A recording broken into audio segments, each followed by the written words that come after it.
Hello दोस्तों, welcome to my YouTube channel. मेरे प्यारे फौजी भाइयों और पेंशन भोगियों, मेरे चैनल पर आपका स्वागत है। कृपया आप मेरे चैनल पर बने रहें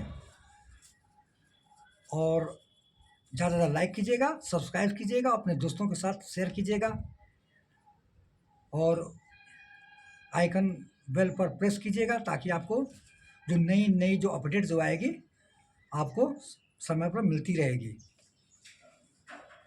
यदि कोई नए दोस्त नए हैं तो ज़्यादा सब्सक्राइब करने का कोशिश कीजिएगा कि आपको आपको नई अपडेट और नई एचपी कमीशन के बारे में जानकारी समय समय पर मिलता रहेगा।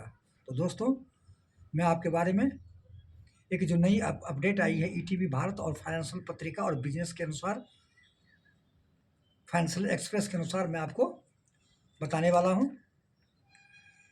HCCP फिटमेंट फैक्टर, HCPC में फिटमेंट फैक्टर 2.86 होने पर भी कर्मचारियों के वेतन में नहीं होगी बम्पर बढ़ोतरी। यदि 2.86 भी किया जाएगा तो बम्पर बढ़ोतरी नहीं होगी।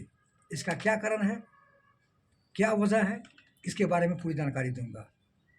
आप लोग अधूरा वीडियो मत देखिए, पूरे वीडियो देखने पर आपको पूरी नॉलेज आपको मिलेगी। अधूरा वीडियो देखते हैं 1 मिनट या 2 मिनट, फिर आप दूसरे वीडियो देखने लगते हैं।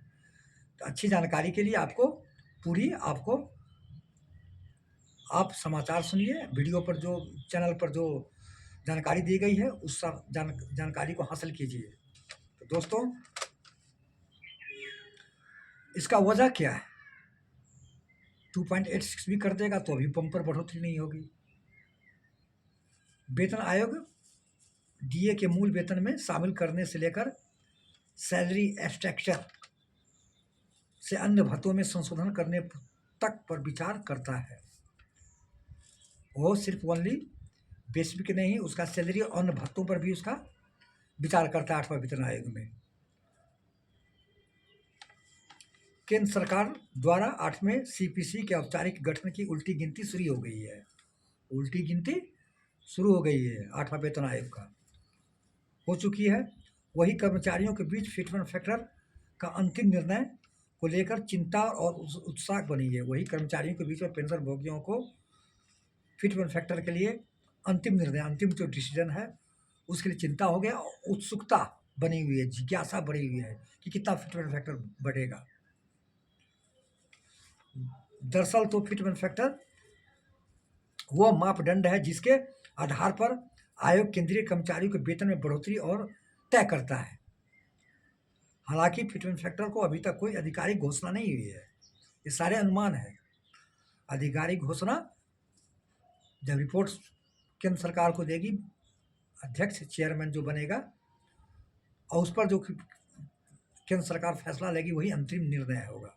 लेकिन ये सारे अनुमान के अनुसार मैं आपको बता रहा हूँ, जो फाइनेंशियल पत्रिका और ईटीवी भारत के द्वारा जो अकॉर्डिंग के अनुसार मैं आपको बताने वाला हूँ।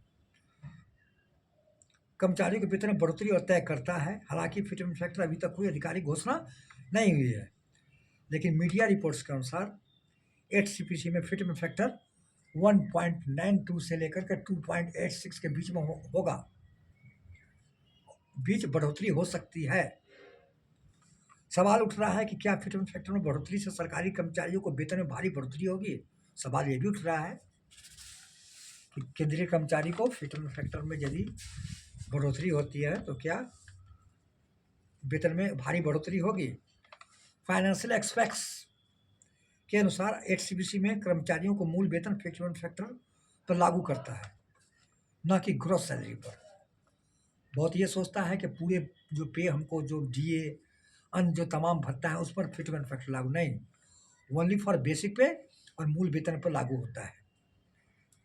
ये आप अच्छी तरह से समझ लीजिए, ओनली फॉर बेसिक पे और मूल वेतन पर फिटमेंट फैक्टर चाहे जितना भी फिटमेंट फैक्टर बढ़े मूल वेतन पर ही लागू होगा, ग्रॉस पे पर लागू नहीं होगा। अगर 8वें सीपीसी में फिटमेंट फैक्टर 2.86 का विकल्प चुनता है, विकल्प माने विकल्प चुनता है तो वेतन और पेंशन में कई गुना वृद्धि होगी। तो दोस्तों, मैं आपको बता रहा हूँ कि बेसिक सैलरी में बढ़ोतरी के अनुपात में वेतन और पेंशन में वृद्धि क्यों नहीं होती है। इसका भी क्या कारण है, इसकी भी मैं आपको पूरी जानकारी दूंगा। तो दोस्तों, कृपया आप चैनल पर बने रहें, पूरे वीडियो देखने का कोशिश कीजिए ताकि आपको पूरी जानकारी मिले। अधूरा जानकारी, लिट नॉलेज वेरी डेंजर, छोटा नॉलेज बहुत खतरा। अधूरा जानकारी लेना ठीक नहीं है। अधूरा जानकारी लेने पर कमेंट में अनाप शनाप आप लोग लिखते हैं। पूरी जानकारी लीजिए, इसके बाद कमेंट कीजिए और देखिए। रिपोर्ट में यह भी कहा गया है कि फिटमेन फैक्टर को अगर ग्रॉस सैलरी पर नहीं देखने का एक कारण कि वेतन में कई कंपोनेंट का होना है, सारे उसमें अन्य भत्ते भी जुड़ा रहता है। इसलिए दरअसल वेतन आयोग के डीए और मूल वेतन में शामिल करने को लेकर सैलरी स्ट्रक्चर को अन्य भत्तों में संशोधन करने तक कई विवरणों पर विचार करता है। क्या है कि जितने भी सैलरी स्ट्रक्चर यदि बनता है तो उसमें तमाम अन्य भत्ता भी है जो संशोधन किया जाता है अनेक भत्तों पर, जैसे टीए है, एचआरए है, चिल्ड्रन अलाउंस है, रिक्स अलाउंस है, एमएसपी है, जितने भी तमाम अन्य जो भत्ता है उस पर भी विचार करता है। जिसका मतलब है कि फिटमेन फैक्टर का इस्तेमाल केवल कर्मचारी के, ये भी नोट कर लीजिए, नेट पॉइंट, इसका अनुमान है कर्मचारी को बेसिक पे, ओनली फॉर बेसिक पे, वो मूल वेतन पर दिया जाता है, न कि ग्रॉस सैलरी पर दिया जाता है। जबकि केंद्र सरकार का कहना है कि 8वें सेमेस्टर में बारे में घोषणा उचित समय पर की जाएगी। केंद्र सरकार का कहना है कि जो उचित समय आएगा, सही टाइम होगा, उस पर घोषणा। कुछ रिपोर्ट्स में कहा गया है कि आयोग का औपचारिक गठन अगले महीने यानी अप्रैल में किया जाता है। 8/7 से क्या उम्मीद है? लोग ये भी उम्मीद लगाए कि इसका उम्मीद क्या है। जबकि 8/7 के गठन की उल्टी गिनती शुरू हो चुकी है, सरकारी कर्मचारी और पेंशन भोगियों की इस बार एक अच्छी वेतन वृद्धि की उम्मीद कर रहे हैं। इस बार जितने भी पेंशन भोगी है, कर्मचारी है, अच्छा उम्मीद आस लगाए हुआ है कि हमको अच्छा पे और पेंशन में बढ़ोतरी हो, जिससे उसे सम्मानजनक और गरिमापूर्ण जीवन जीने के लिए पर्याप्त वेतन मिलता है। जिससे उसे सम्मानजनक और गरिमापूर्ण जीवन जीने के लिए क्या है कि उसको पर्याप्त पे और पेंशन मिले। हालांकि विभिन्न संगठनों और विभागों के सिफारिशों के अनुसार 8 के लिए 1.92, 2.08, 2.28, 2.57 और 2.86 फिटमेंट तय हो सकता है। जितने भी संगठन हैं और विभाग हैं, जितना TOR का कलेक्शन किया गया है, सारे संगठन है, सारे मंत्रालय है, सब अलग अलग है कि विभागों का सिफारिश आया हुआ है, जिसमें 1.92, 2.08, 2.28, 2.5, 2.86, तो 1.92 से लेके 2.86 के बीच में बढ़ोतरी हो सकती है।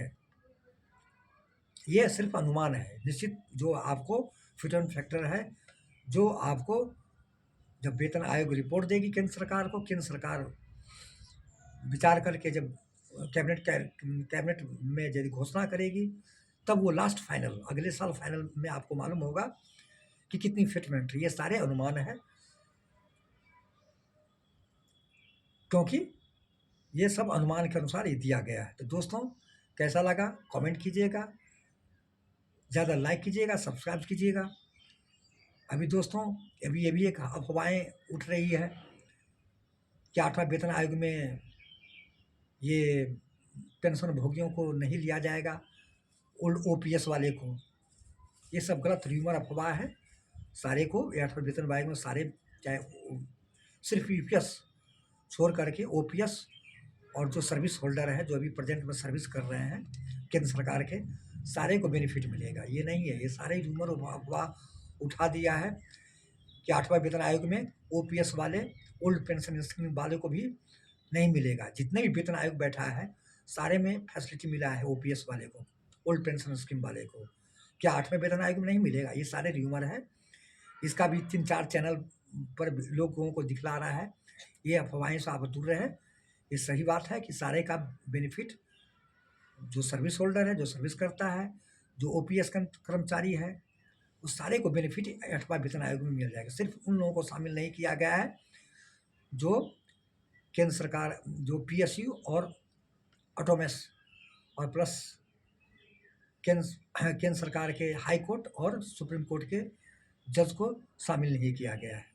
बाकी सारे वेतन आयोग में शामिल हैं। PSU के कर्मचारी और केंद्र सरकार के जज का। तो दोस्तों कैसा लगा कमेंट कीजिएगा, ज़्यादा लाइक कीजिए, सब्सक्राइब कीजिएगा। Only for basic paper fitment factor का तय होता है, ना कि ग्रॉस सैलरी पर। ये आपको मैं फिर दोहरा रहा हूँ। इसलिए दोस्तों जय हिंद, जय भारत।